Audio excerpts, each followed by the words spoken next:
Okay, this is the follow-up on the Longbow install and setup. If you watch my other video and followed it, you'll get to a point to where you get an error message on the install. And this is what you're going to do. I'm actually going to show the error message and what you need to do after that. So ignore this up here. That's my uninstall program. It tracks the install so I can remove it later. But you'll start Longbow setup.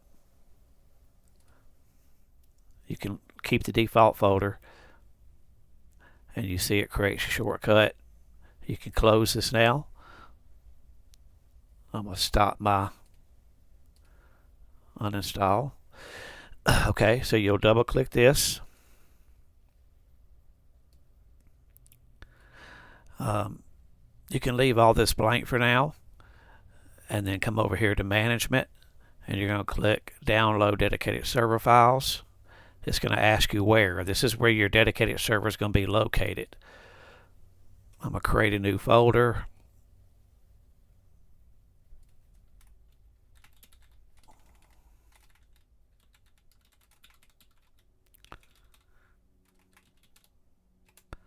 And select that folder, and you can see that reflected right up here. I uncheck this because it may or may not give you an error message for that as well, but uncheck it, and then come over here and hit start server. Now you'll have a little pause here, and then you'll have some information come up, and it will likely fail, and that should happen any second now. There it goes. So at this point, don't wait because it's just going to sit there. Come up here and hit stop, and you're going to get an error message. Hit quit again, and the application will crash with another error message. Click OK. Alright, come back up in here and run this again.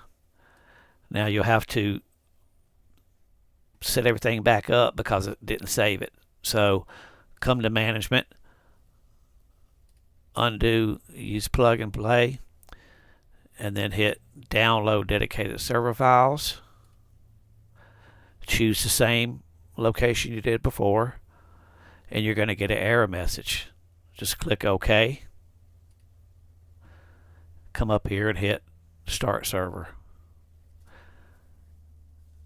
And I will resume the video once this starts downloading, but the download will work at this point, and you'll be able to set up your server.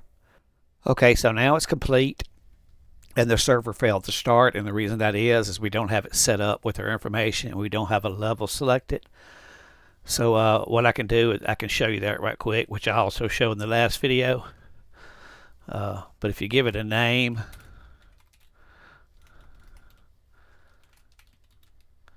and then a password for admin also. I'm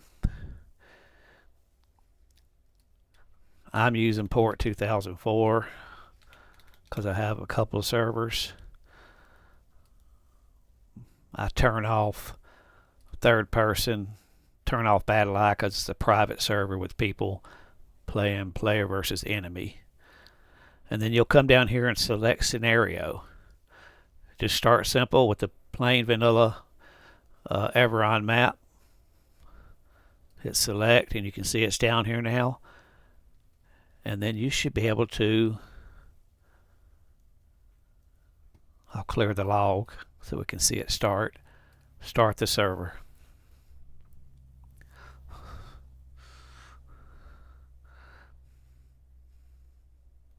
You'll see error messages throughout this log. I think that's old code that's running or something. I'm not sure, but you'll see things that fail to load. And just ignore them. The end result you want to see is that the server's running. It'll display frames per second and other various information about the server.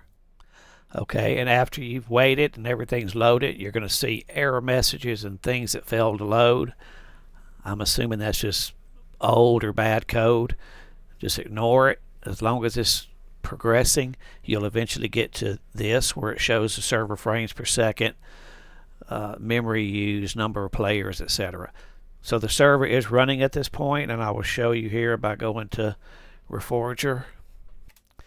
Alright, we'll come here and go to the multiplayer, community, and let's see if we search for, I named it RJB, and there we are. So the server is up and running. And I hope that helped you out. Hopefully this problem gets fixed in the next update, and people can just run straight through the install without having to jump through these hoops. Enjoy the game.